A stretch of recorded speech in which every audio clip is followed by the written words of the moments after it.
Graças a Deus por esta oportunidade que o Senhor nos concede de estarmos mais uma vez em sua casa, para juntos estarmos aprendendo a sua santa e gloriosa palavra.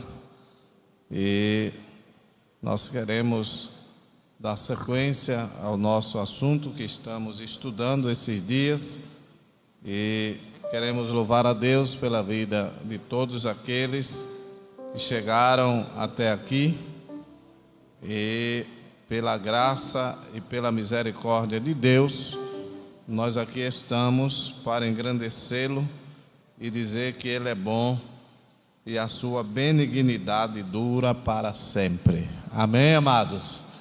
Agradecendo também a todos os irmãos obreiros que aqui estão nesta noite, participando deste culto, que o Senhor vos recompense com bênção dos céus. Também os coordenadores de áreas que aqui estão e toda a igreja do Senhor. Pediria aos irmãos para que abrissem as suas Bíblias, como estamos lendo esses dias, na primeira carta de Paulo aos Coríntios, capítulo 12. Nossa saudação mais uma vez a todos os que estão conosco, não somente aqui no estado de Pernambuco, mas temos também pessoas de outros estados que estão conosco através deste canal. Capítulo 12 da primeira carta de Paulo aos Coríntios, nós estaremos lendo do versículo 1 até o versículo de número 11. Todos acompanhem silenciosamente a leitura. Acerca dos dons espirituais, não quero, irmãos, que sejais ignorantes. Vós bem sabeis que ereis gentios, levados aos ídolos mudos, conforme ereis guiados. Portanto, vos quero fazer compreender que ninguém que fala pelo Espírito de Deus diz: Jesus é anátema, e ninguém pode dizer que Jesus é o Senhor, senão pelo Espírito Santo. Ora, há diversidade de dons, mas o Espírito é o mesmo. E há diversidade de ministérios, mas o Senhor é o mesmo. E há diversidade de operações, mas é o mesmo Deus que opera tudo em todos. Mas a manifestação do Espírito é dada a cada um para o que for útil. Porque a um pelo Espírito é dada a palavra da sabedoria, e a outro pelo mesmo Espírito a palavra da ciência, e a outro pelo mesmo Espírito a fé, e a outro pelo mesmo Espírito os dons de curar, e a outro a operação de maravilhas, e a outro a profecia, e a outro o dom de discernir os espíritos, e a outro a variedade de línguas, e a outro a interpretação das línguas. Mas um só e o mesmo Espírito opera todas essas coisas, repartindo particularmente a cada um como quer. Quem diz amém? Amém.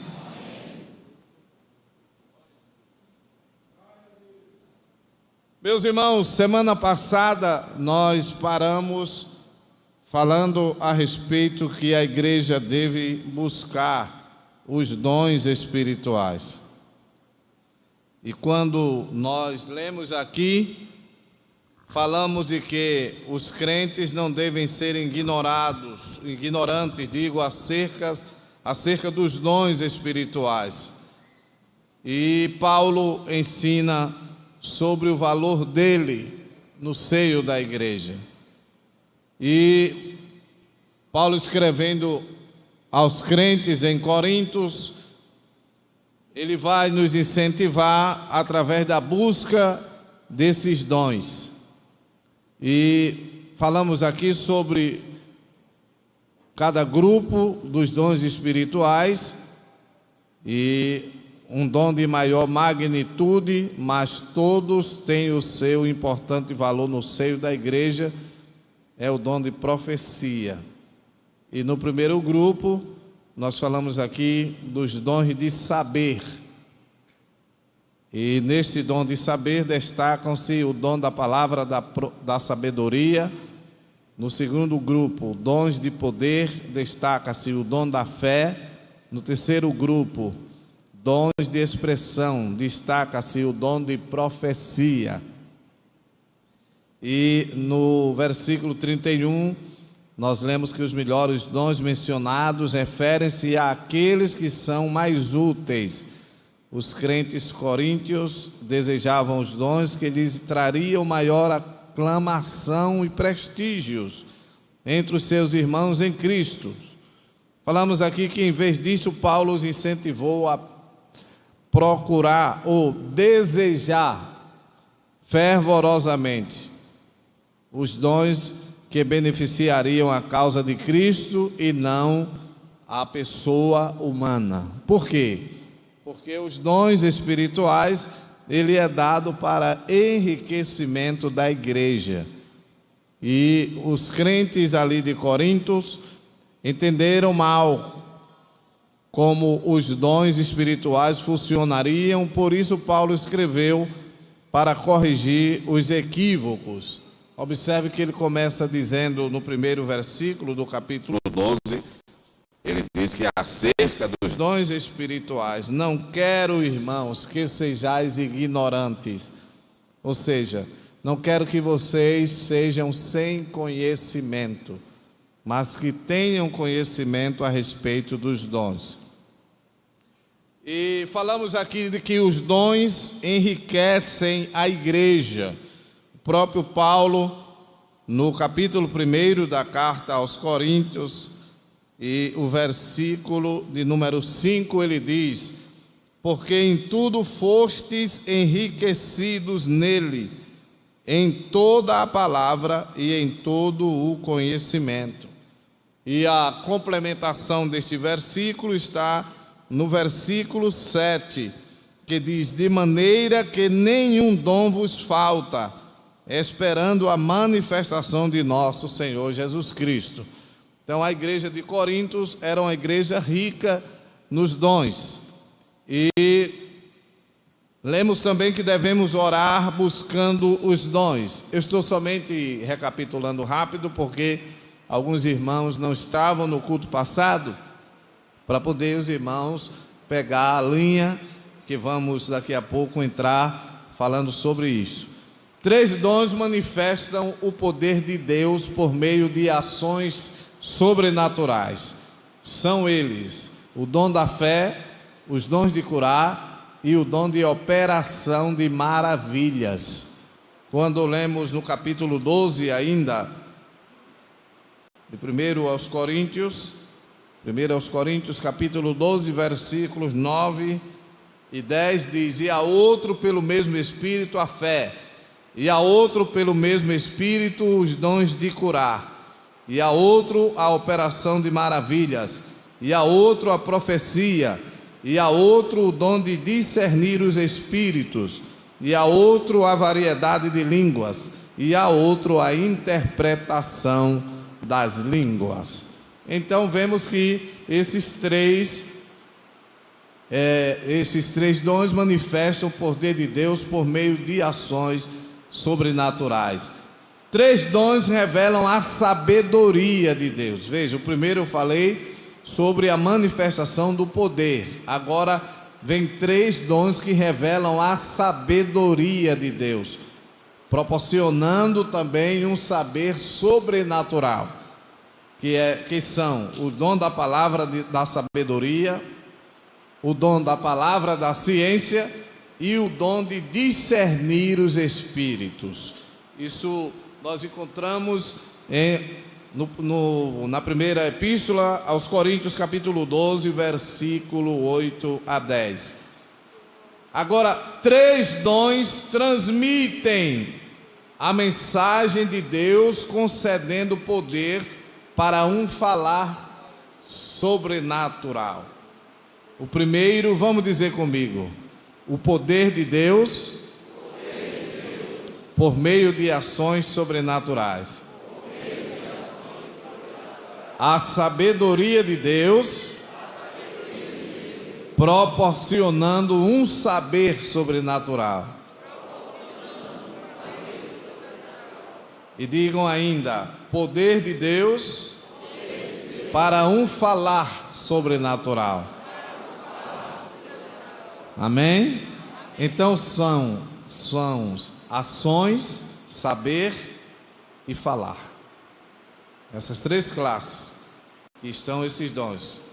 E o dom de profecia, o dom de variedade de línguas e o dom de interpretação de línguas estão na classificação dos três dons que transmitem a mensagem de Deus para com o poder sobrenatural. Nós vamos falar um pouco hoje sobre o dom da palavra da sabedoria. Exatamente no versículo de número 8 diz que porque a um pelo Espírito é dada a palavra da sabedoria. Veja que não é de sabedoria, é da sabedoria. Porque é da sabedoria proveniente de Deus. Não é a sabedoria que provém do homem. O dom da palavra da sabedoria é uma ação sobrenatural de Deus. Esse dom proporciona, pela operação do Espírito Santo, uma compreensão daquilo que Deus quer dizer através de alguém com quem Ele quer falar e usar, não é?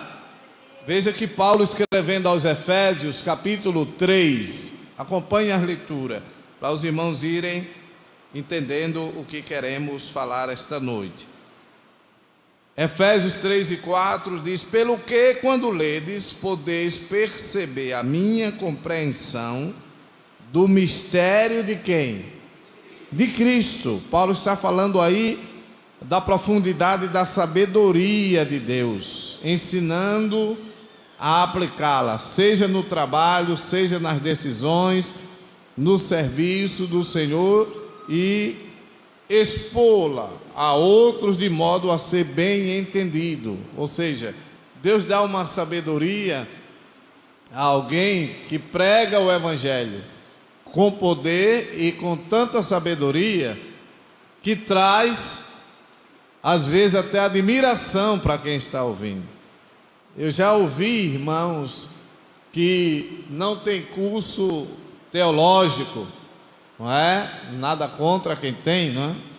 E cursos teológicos, eu vi pessoas que não tinham nem uma leitura completa, mas já vi aquelas pessoas pregando a palavra de Deus com poder e com uma sabedoria tão tremenda que causava admiração, porque é algo que é puramente dependente de Deus.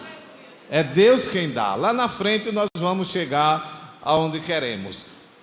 Este dom da palavra da sabedoria é um dom de manifestação da sabedoria sobrenatural pelo Espírito Santo, e é um dom altamente necessário no governo da igreja, pastoreio, administração, liderança, direção de qualquer encargo da igreja. É importante que a pessoa peça a Deus a este dom, a palavra da sabedoria, que nós às vezes podemos enfrentar momentos que vai precisar desse dom. Você dá uma palavra que naquela palavra que você dá, você complementa e a pessoa fica satisfeita com a resposta que você deu. Não é? Por isso é muito importante. Trata-se de uma mensagem vocal sábia, enunciada mediante a operação sobrenatural do Espírito Santo, e tal mensagem aplica a revelação da palavra de Deus ou a sabedoria do Espírito Santo a uma situação ou problema específico. Veja, vou repetir. Trata-se de uma mensagem vocal sábia, enunciada mediante a operação sobrenatural do Espírito Santo, Tal mensagem aplica a revelação da palavra de Deus ou a sabedoria do Espírito Santo a uma situação ou problema específico. Vamos ler um texto na palavra de Deus, por favor. Atos dos Apóstolos, capítulo 6.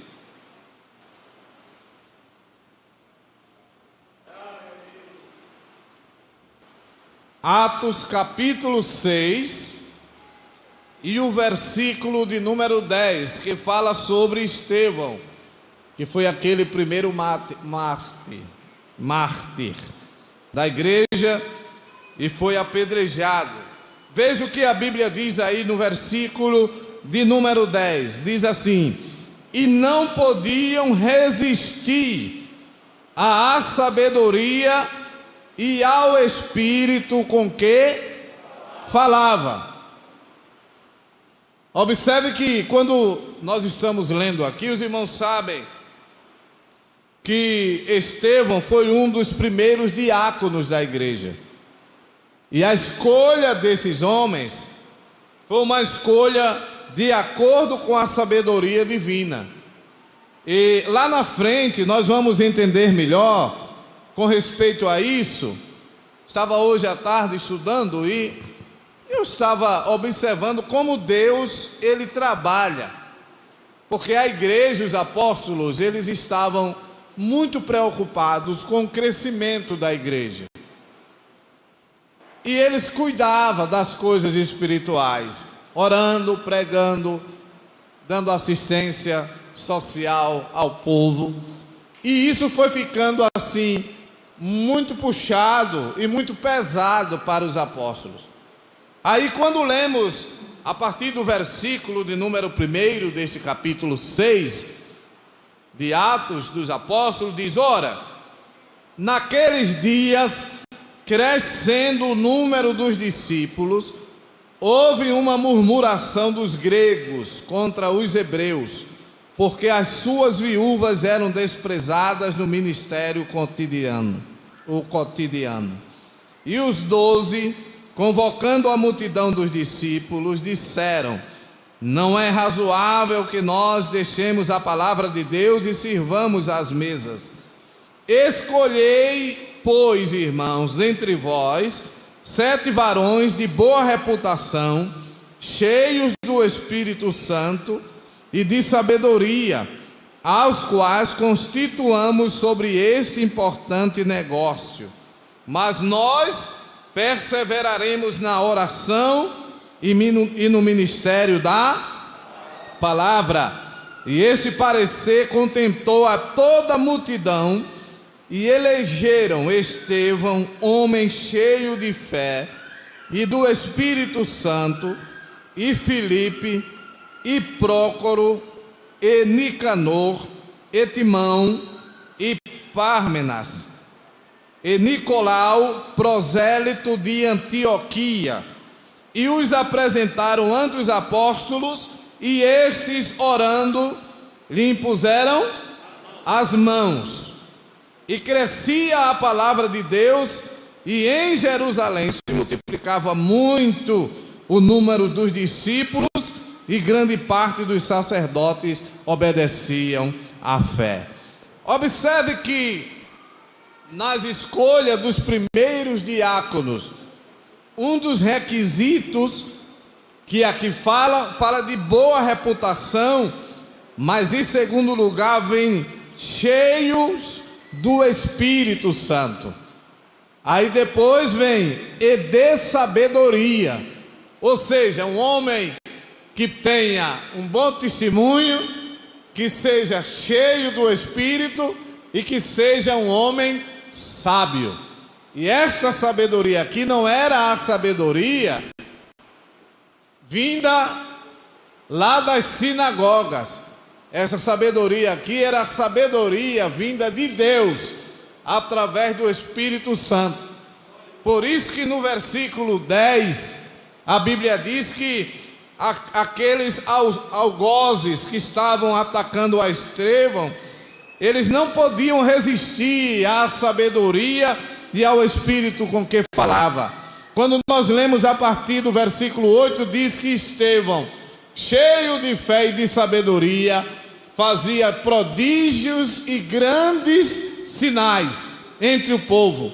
E levantaram-se alguns que eram da sinagoga, chamada dos libertos e dos sireneus, e dos alexandrinos, e dos que eram da Cilícia e da Ásia, e disputavam com quem?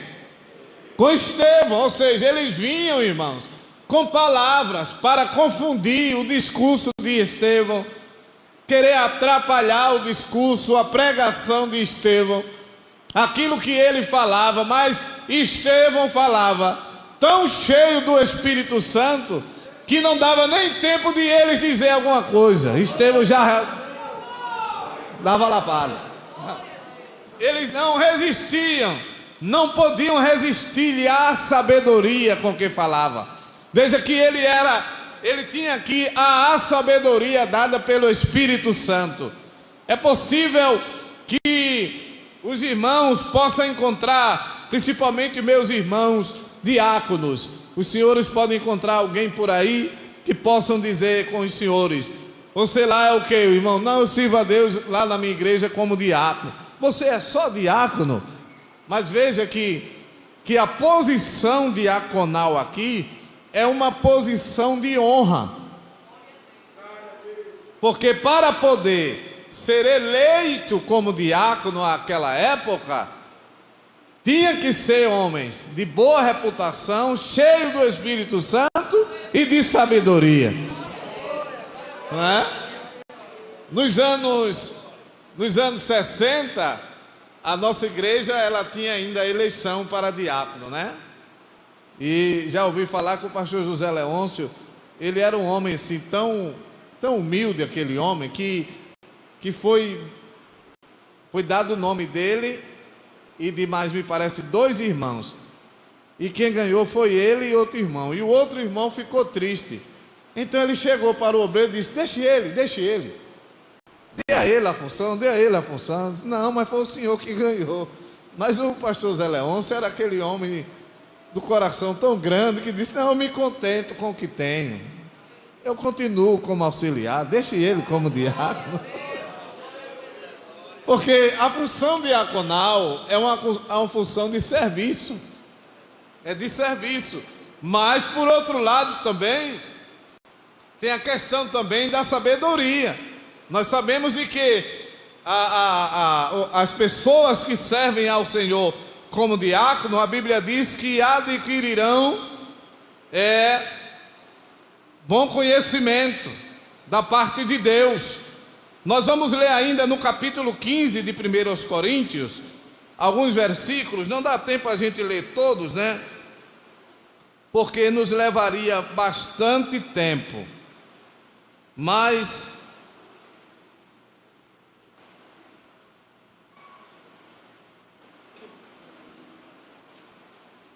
não é 1 Coríntios, é Atos, irmão, desculpem. Atos capítulo 15. Quando houve aquela assembleia em Jerusalém, a respeito dos gentios serem aceitos no meio da congregação. E a Bíblia diz que, então, a partir do versículo de número 11, diz: mas cremos que seremos salvos pela graça do Senhor Jesus Cristo, como eles também, referindo-se aos gentios. Então toda a multidão se calou e escutava a Barnabé e a Paulo, que contavam quão grandes sinais e prodígios Deus havia feito por meio deles entre os gentios. E havendo-se eles calado, tomou Tiago a palavra, dizendo: varões e irmãos, ouvi-me. Simão relatou como primeiramente Deus visitou os gentios para tornar deles um povo para o seu nome.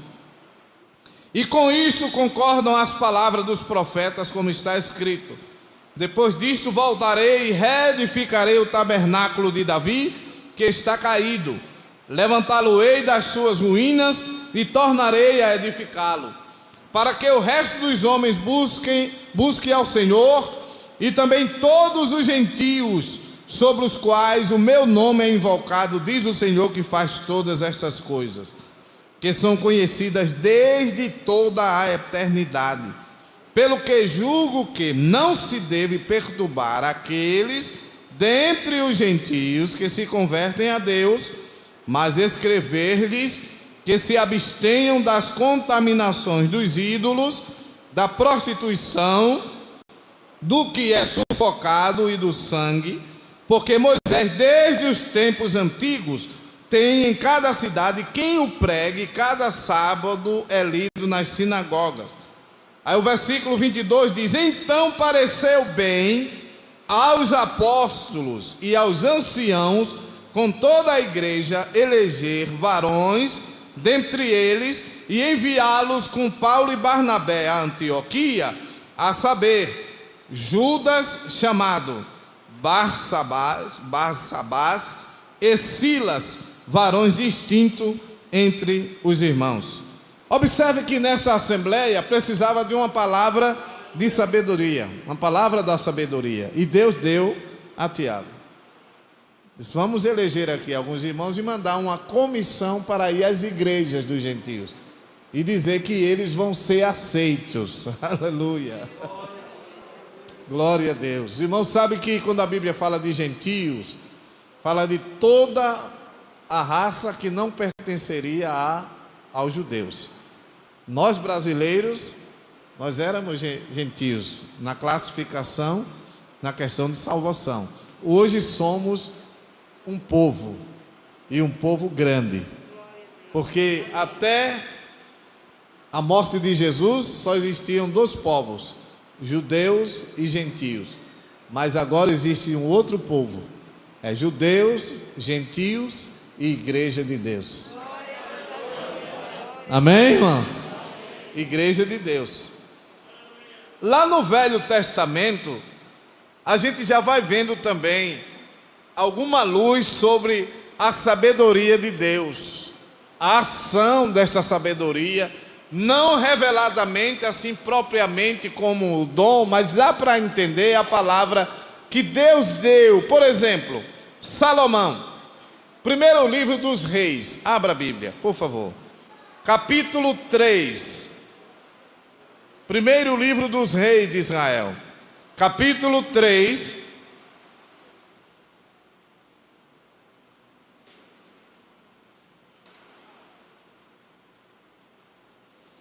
quando a gente lê a partir do versículo de número 7, nós vamos ver que Salomão diz: agora pois, ó Senhor meu Deus, tu fizeste reinar teu servo em lugar de Davi meu pai, e sou ainda menino pequeno, nem sei como sair nem como entrar, e teu servo está no meio do teu povo que elegeste, povo grande, que nem se pode contar, nem numerar pela sua multidão.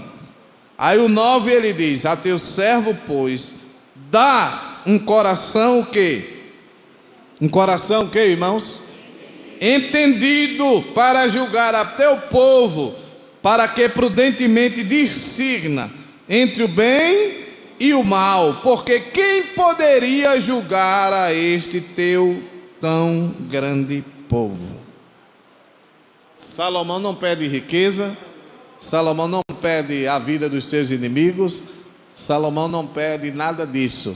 Ele diz: Senhor, eu quero sabedoria para saber julgar o teu povo, porque é um povo grande, tu elegeste uma grande multidão, que são inúmeros, nós não podemos jamais contá-los. Aí, irmãos, a partir do versículo 16, é aí aonde aparece a revelação de Deus na vida de Salomão, através de uma palavra sábia. Nós vamos sintetizar em virtude da hora, mas em casa os irmãos poderão ler este capítulo 3 completo do primeiro livro dos Reis. A Bíblia fala de duas mulheres prostitutas, que elas moravam juntas, e todas as duas tinham crianças novinhas, e a Bíblia diz que morando naquela casa, sucedeu que ao terceiro dia depois do parto, uma daquelas mulheres também teve um filho, e estavam juntas, dormiam na mesma cama, e de noite morreu o filho de uma, porque ela se deitou por cima do menino. Então à meia-noite ela se levantou, pegou o menino morto, botou no lugar pertinho da outra mãe, tirou o menino vivo e colocou perto dela. E quando amanheceu o dia, elas ficaram discutindo. Uma dizia: o menino vivo é meu. A outra dizia: o morto é seu. Ela dizia: o vivo é meu, o morto é seu. Ficou aquela discussão, e a discussão foi parar no palácio, para Salomão julgar o caso. Hoje, se fosse hoje, era um ato que ia envolver muita gente. Primeiramente, nos dias de hoje seria necessário fazer exame de DNA, exame de corpo de delito, perícia técnica no local onde a criança morreu, que levaria um bom tempo para obter o resultado. Mas elas trouxeram os meninos ao lugar certo. Ficou uma dizendo: o morto é dela. A outra dizia: não, o vivo é meu e o morto é dela. Aí ficava essa discussão. Salomão pegou o menino morto e chamou um soldado e disse: traze a espada. Quando trouxeram a espada, seguraram o menino pela perna e disse: parta no meio, dê uma banda a uma, dê uma banda a outra, pronto. Quando ele disse isso, para descer a espada, para partir o menino ao meio, a que era a mãe, ela sentiu as dores. O afeto natural de mãe, a dor de mãe, a dor que ela sentiu para ter aquele bebê. Ela disse: dê o filho a ela, ela fica com o vivo. Salomão disse: dê o filho a essa, porque a mãe é essa aqui. Enquanto a outra ficava dizendo: nem eu, nem ela.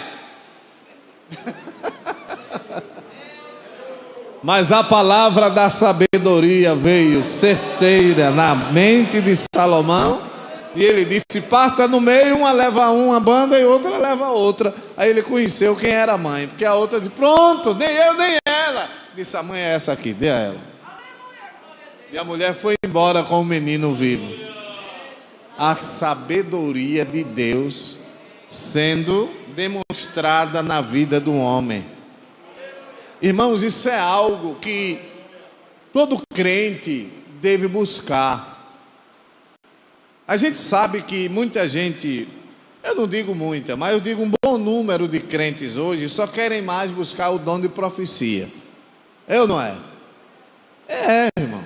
É. Muita gente hoje só quer mais o dom de profecia. Não é o que tem de lives por aí, irmão, que eu não sei como é que a pessoa consegue passar 2, 3 horas só profetizando. E dá dinheiro, viu, irmão? Tem gente ricando com isso aí. Então, o rei Salomão, porém, quando a sabedoria de Deus na vida do rei Salomão, o caso foi resolvido na hora. Resolveu com isso. Traga a espada, vamos partir no meio. A outra diz: pronto, nem eu nem ela. A outra diz: não, dê o vivo a ela. Salomão diz: dê o filho a ela e devolva o morto para a outra. Como eu disse, se fosse nos dias de hoje, levaria dias. A criança seria levada para o IML, não é? Ia se fazer perícia, exame de DNA, pegar até um fio de cabelo da mãe, pegar o sangue da criança e tal, e ia-se embora, o tempo levando, ia sepultar a criança e depois ia se descobrir que a criança realmente, aquela morta não era da outra. Mas quando Deus dá a sabedoria, a palavra sai no tempo certo, na hora certa e no contentamento como se deve sair. Por isso que é muito perigoso, irmãos, às vezes se dizer coisas que Deus não disse. Às vezes tem pessoas que abrem a boca por aí e diz tanta coisa, irmão, e Deus não disse nada. É preciso ter o conhecimento de Deus para isso não acontecer. Quem diz amém? Então esse dom, ele não deve ser confundido com a sabedoria no sentido amplo e geral. Não depende da habilidade cultural, humana de solucionar problemas, pois é uma revelação do conselho divino. Eu tive uma experiência há anos atrás de um homem que chegou para falar comigo. E ele desejava alguma coisa em relação à igreja, a uma posição. E eu comecei a conversar com aquele homem, junto com outro obreiro. E ele começou a... Os irmãos entendam, por favor, o que eu quero dizer aqui. Amém? Amém? Ele começou a falar. Aí eu perguntei a ele. Ele quando disse tal, aí eu perguntei a ele. E aí, quanto tempo faz que o senhor está assim? Ele falou tal. Depois eu disse... E... Muito bem, irmãos. Eu vou levar o seu caso à direção da igreja, porque eu sozinho não posso resolver. O senhor vai e depois eu lhe chamo aqui. Quando ele foi saindo, quando ele foi se levantando para ir embora, aí de repente, irmão, assim, uma luz desceu. E eu fiz assim na mesa. E hoje, como é que o senhor está? Aí ele disse, eu não estou bem não. Eu disse, não está bem? Ele disse, estou não. O que está acontecendo? Aí ele disse, aquele homem que veio em busca de uma posição na igreja, teve que sair com o nome para ser levado ao culto administrativo. É por isso que pastores precisam de oração. Amém, meus irmãos? Não cessem de orar por seu pastor, irmão. Não é fácil conduzir um rebanho.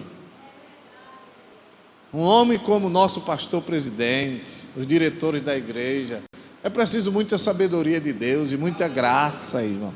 Porque não é somente a cadeira, nem o status, não. Tem muita gente que está correndo somente atrás do status. Não é? Só o status, pastor presidente. Não é? Não é? Pastor setorial. Meu Deus, irmãos, eu nunca pensei de estar aqui em Vitória. Vocês sabem que eu visitei muito essa igreja aqui para estar comungando com meu amigo o pastor Manuel Anísio, mas eu nunca pensei de estar aqui. Mas eu tenho convicção que Deus me trouxe para cá. E é isso que me faz estar aqui falando essa palavra. Se a gente buscar a sabedoria, Deus vai dar a palavra.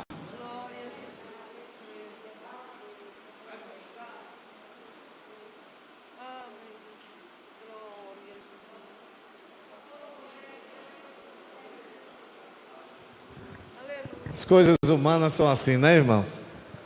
O sol nunca deu defeito.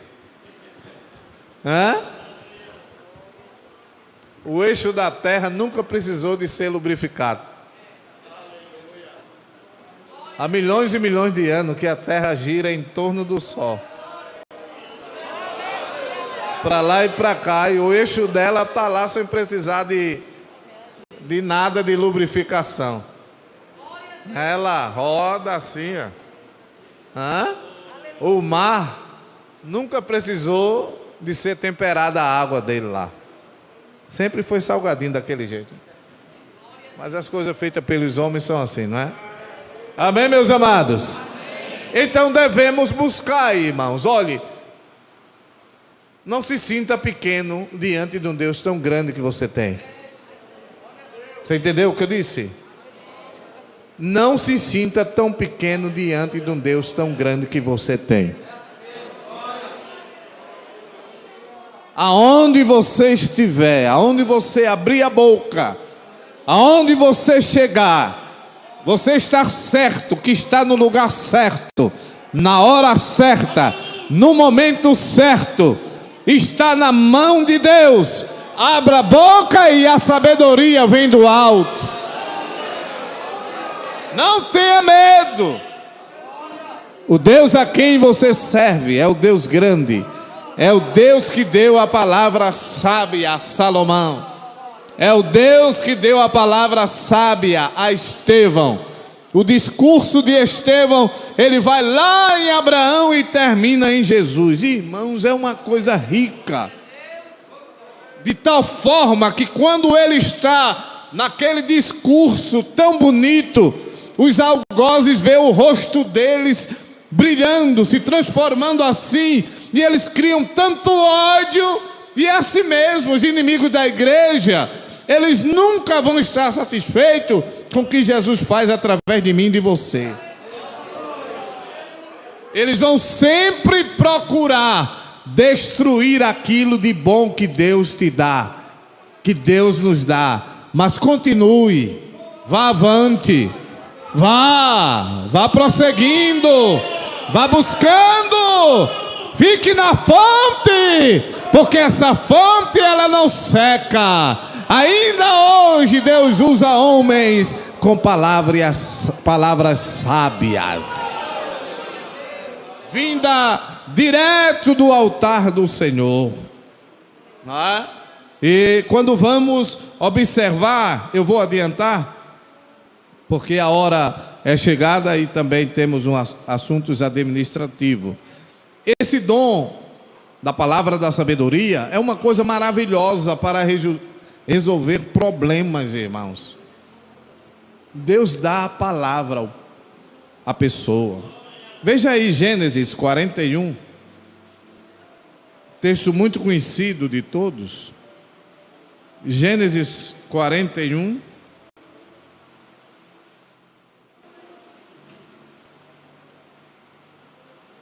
Primeiramente nós vamos ler os versículos 1 a 7.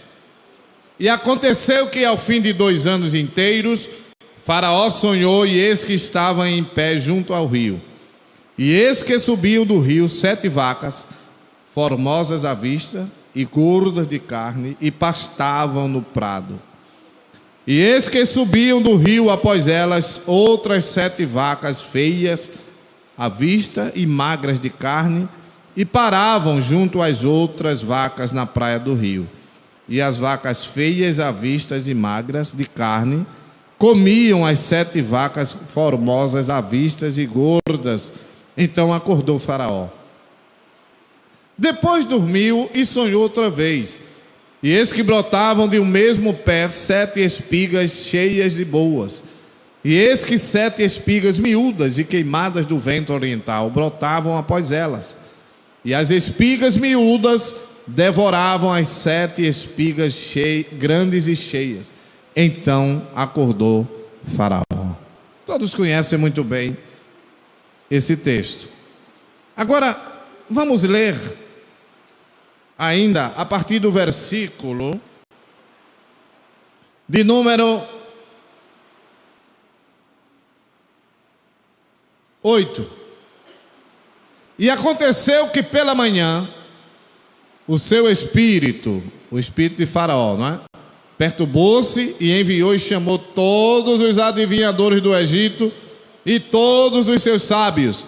E Faraó contou-lhes os seus sonhos, mas ninguém havia quem os interpretasse a Faraó. Então falou o copeiro mor a Faraó, dizendo: dos meus pecados me lembro hoje, estando Faraó muito indignado contra os seus servos e pondo-me sob prisão na casa da guarda, a mim e ao padeiro mor. Então sonhamos um sonho na mesma noite, eu e ele, cada um conforme a interpretação do seu sonho sonhamos. E estava ali conosco um jovem hebreu, servo do capitão da guarda. E contamos-lhes e interpretou-nos os nossos sonhos. A cada um interpretou conforme o seu sonho. E como ele nos interpretou, assim mesmo foi feito. A mim me fez tornar o meu estado, e a ele fez enforcar. Então enviou Faraó e chamou a José, e o fizeram sair logo da cova. E barbeou-se e mudou as suas vestes e veio a Faraó. E Faraó disse a José: eu sonhei um sonho e ninguém há que eu interprete, mas de ti ouvi dizer que quando ouves um sonho o interpretas. 16, vamos ler todos nós. E respondeu José a Faraó dizendo: isso não está em mim. Deus dará resposta de paz a Faraó. Amém? Se José fosse aquela pessoa egoísta, né? Na hora que aquele Faraó disse: ouvi dizer de ti que quando ouves um sonho interpretas. Ele dizia: sim, senhor. Está aqui, manda. Mas José era humilde.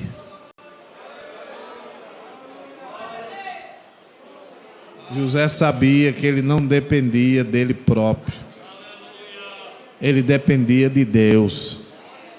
Irmãos, enquanto eu e nós tivermos isto em mente, de que dependemos de Deus, Deus não nos deixa nem um só momento.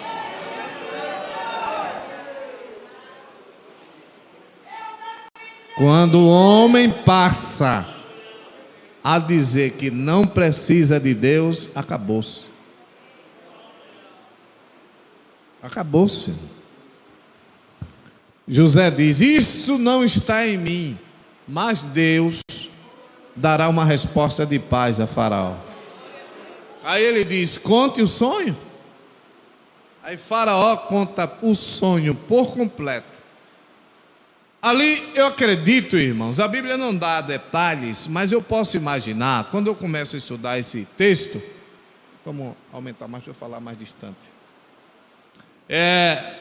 Eu fico imaginando que ali naquela reunião não estava só o Faraó.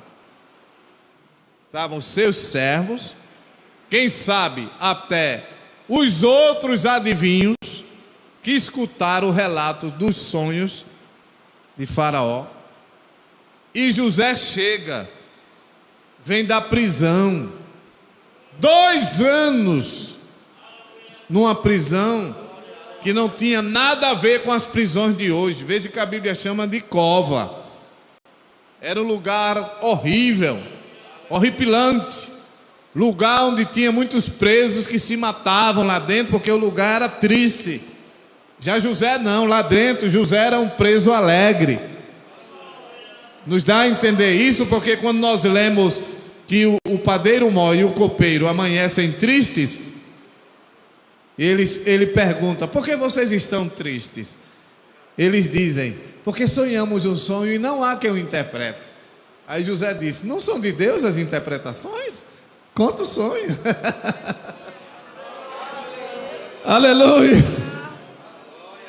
E aqui, quando a gente lê os versículos que vai a partir do versículo de número 25, depois que Faraó conta os 2 sonhos, José, com a sabedoria que veio do alto, então disse José a Faraó: o sonho de Faraó é um só. O que Deus há de fazer, notificou a Faraó. As 7 vacas formosas são 7 anos, as 7 espigas formosas também são 7 anos. O sonho é um só, ele repete novamente. E as 7 vacas magras e feias à vista, que subiam depois delas, são 7 anos, como as 7 espigas miúdas e queimadas do vento oriental. Serão 7 anos de fome. Esta é a palavra que tenho dito a Faraó. O que Deus há de fazer, mostrou a Faraó. E eis que vem 7 anos, e haverá grande fartura em toda a terra do Egito. E depois deles levantar-se-ão 7 anos de fome, e toda aquela fartura será esquecida na terra do Egito, e a fome consumirá a terra. E não será conhecida a abundância na terra por causa daquela fome que haverá depois, porquanto será gravíssima. E o sonho foi duplicado 2 vezes a Faraó, é porque esta coisa é determinada de Deus, e Deus se apressa a fazê-la. Portanto, Faraó se proveja agora de um varão inteligente, olha aqui, e sábio, aleluia, e o ponha sobre a terra do Egito. Faça isso, Faraó, e ponha governadores sobre a terra, e tome a 5ª parte da terra do Egito nos 7 anos de fartura, e ajuntem toda a comida destes bons anos que vêm, e amontoem trigo debaixo da mão de Faraó para mantimento nas cidades, e o guardem.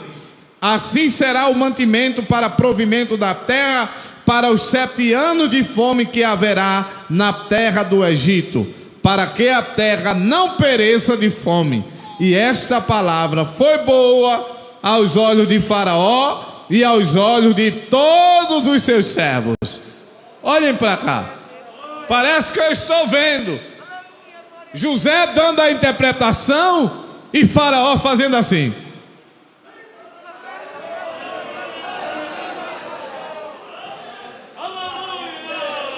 E os seus servos cutucando um ao outro, dizendo, aí. E os adivinhos, todos eles, irmãos, quem é esse? De onde veio esse que é mais sábio do que nós? Nós estamos aqui acostumados a adivinhar e dar interpretação aos sonhos do Faraó. E esse menino, quem é ele? Nunca vi ele. De onde ele veio? Eu vi falar que estava preso. Preso? Com a sabedoria dessa? Sabedoria do alto. Você pode glorificar a Deus da sabedoria? Aí, irmãos, a surpresa vem agora. Porque enquanto, na minha conjectura, estou pensando aqui do que até os generais, aqueles homens de alta patente, estavam tudo, meu Deus do céu. E outros estavam preocupados, meu Deus, vem 5 anos, 7 anos de fartura aí, 7 anos de fome. Meu Deus, o que é que vamos fazer? O que é que vamos fazer? Aí, irmãos, até como administrar, José ensina.